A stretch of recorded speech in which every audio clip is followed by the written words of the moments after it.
जय श्री कृष्ण। आज बताएंगे कि धर्मराज ने क्या अपराध किया था जो उन्हें दासी पुत्र हो शूद्र योनि में जन्म लेना पड़ा और किस दोष से उन्हें कष्टों का सामना करना पड़ा। जानेंगे इस कथा से। सुनिए। प्राचीन काल की बात है। पूर्व काल में मांडव्य नाम से विख्यात एक ब्राह्मण थे जो धैर्यवान, सब धर्मों के ज्ञाता, सत्यनिष्ठ एवं तपस्वी थे। वे अपने आश्रम के द्वार पर एक वृक्ष के नीचे दोनों बाहें ऊपर को उठाए हुए मौन व्रत धारण करके खड़े रहकर बड़ी भारी तपस्या करते थे। मांडव्य जी बहुत बड़े योगी थे। उस कठोर तपस्या में लगे हुए महर्षि के बहुत दिन व्यतीत हो गए। एक दिन उनके आश्रम पर चोरी का माल लिए हुए बहुत से लुटेरे आए। उन चोरों का बहुत से सैनिक पीछा कर रहे थे। वे दासियों वह चोरी का माल महर्षि के आश्रम पे रखकर भय के मारे प्रजा रक्षक सेना के आने के पहले वहीं कहीं छिप गए। उनके छिप जाने पर रक्षकों की सेना शीघ्रता पूर्वक वहां आ पहुंची। चोरों का पीछा करने वाले लोगों ने इस प्रकार तपस्या में लगे हुए उन महर्षि को जब वहां देखा तो पूछा कि द्विजश्रेष्ठ बतलाइए, चोर किस रास्ते से भागे हैं, जिससे वही मार्ग पकड़कर हम तीव्र गति से उनका पीछा करें। उन रक्षकों के इस प्रकार पूछने पर तपस्या के धनी उन महर्षि ने भला बुरा कुछ भी नहीं कहा। तब उन राजपुरुषों ने उस आश्रम में ही चोरी को खोजना आरंभ किया और वहीं छिपे हुए चोरों तथा चोरी के माल को भी देख लिया। फिर तो रक्षकों को मुनि के प्रति मन में संदेह उत्पन्न हो गया और वे उन्हें बांधकर राजा के पास ले आए। वहां पहुंचकर उन्होंने राजा से सब बातें बतलाई और उन चोरों को भी राजा के हवाले कर दिया। राजा ने उन चोरों के साथ महर्षि को भी प्राण दंड की आज्ञा दे दी। रक्षकों ने उन महातपस्वी मुनि को नहीं पहचाना और उन्हें शूली पर चढ़ा दिया। इस प्रकार वे रक्षक मांडव्य मुनि को शूली पर चढ़ाकर वह सारा धन साथ ले राजा के पास लौट गए। धर्मात्मा ब्रह्मश्री मांडव्य दीर्घ काल तक उस शूल के अग्रभाग पर बैठे रहे। वहां भोजन न मिलने पर भी उनकी मृत्यु नहीं हुई। वे प्राण धारण किए रहे और स्मरण मात्र करके ऋषियों को अपने पास बुलाने लगे। शूली की नोक पर तपस्या करने वाले उन महात्मा से प्रभावित होकर सभी तपस्वी मुनियों को बड़ा संताप हुआ।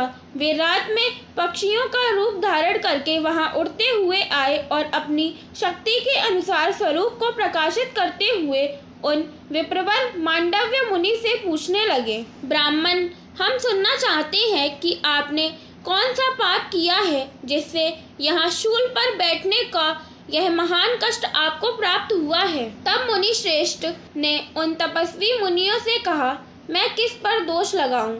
दूसरे किसी ने मेरा अपराध नहीं किया है। रक्षकों ने बहुत दिनों तक उन्हें शूल पर बैठे देख राजा के पास जा वहां सब समाचार ज्यों का त्यों निवेदन किया। उनकी बात सुनकर मंत्रियों के साथ परामर्श करके राजा ने शूली पर बैठे हुए उन मुनिश्रेष्ठ को प्रसन्न करने का प्रयत्न किया। मुनिवर, मैंने मोह अथवा अज्ञानवश जो अपराध किया है उसके लिए आप मुझ पर क्रोध न करें।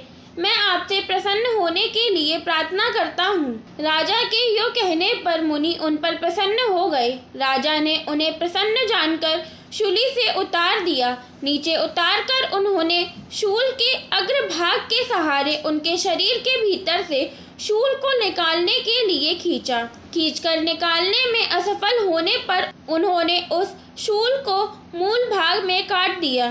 तब से वे मुनि शूलाग्र भाग को अपने शरीर के भीतर लिए हुए ही विचरने लगे। उस अत्यंत घोर तपस्या के द्वारा महर्षि ने ऐसे पुण्य लोकों पर विजय पाई जो दूसरों के लिए दुर्लभ है। अणि कहते हैं, शूल के अग्रभाग को उससे युक्त होने के कारण वे मुनि तभी से सभी लोकों में अणि मांडव्य कहलाने लगे। एक समय परमात्मा तत्व के ज्ञाता विप्रवर मांडव्य ने धर्मराज के भवन में जाकर उन्हें दिव्य आसन पर बैठे देखा। उस समय उन शक्तिशाली महर्षि ने उन्हें उल्हाना देते हुए पूछा, मैंने अनजाने में कौन सा ऐसा पाप किया था जिसके फल का भोग मुझे इस रूप में प्राप्त हुआ है? मुझे शीघ्र इसका रहस्य बताओ, फिर मेरी तपस्या का बल देखो। तब यमराज ने कहा, तुमने फतिंगों के पुच्छ भाग में कांटा उसेड़ दिया था, उसी कर्म का फल तुम्हें प्राप्त हुआ है। जैसे थोड़ा सा भी किया हुआ दान कई गुना फल देने वाला होता है, वैसे ही अधर्म भी बहुत दुख रूपी फल देने वाला होता है। अच्छा, तो ठीक ठीक बताओ, मैंने किस समय किस आयु में वह पाप किया था? धर्मराज ने उत्तर दिया, बाल्यावस्था में तुम्हारे द्वारा यह पाप हुआ था। धर्मशास्त्र के अनुसार जन्म से लेकर 12 वर्ष की आयु तक बालक जो कुछ भी करेगा उसमें अधर्म नहीं होगा, क्योंकि उस समय तक बालक को धर्मशास्त्र के आदेश का ज्ञान नहीं हो सकेगा। धर्मराज, तुमने थोड़े से अपराध के लिए मुझे बहुत बड़ा दंड दिया है। ब्राह्मण का वध संपूर्ण प्राणियों के वध से भी अधिक भयंकर है। अतः धर्म, तुम मनुष्य होकर शूद्र योनि में जन्म लोगे। अतः धर्मराज, मैं तुम्हें श्राप देता हूँ, तुम मनुष्य होकर शूद्र योनि में जन्म लोगे।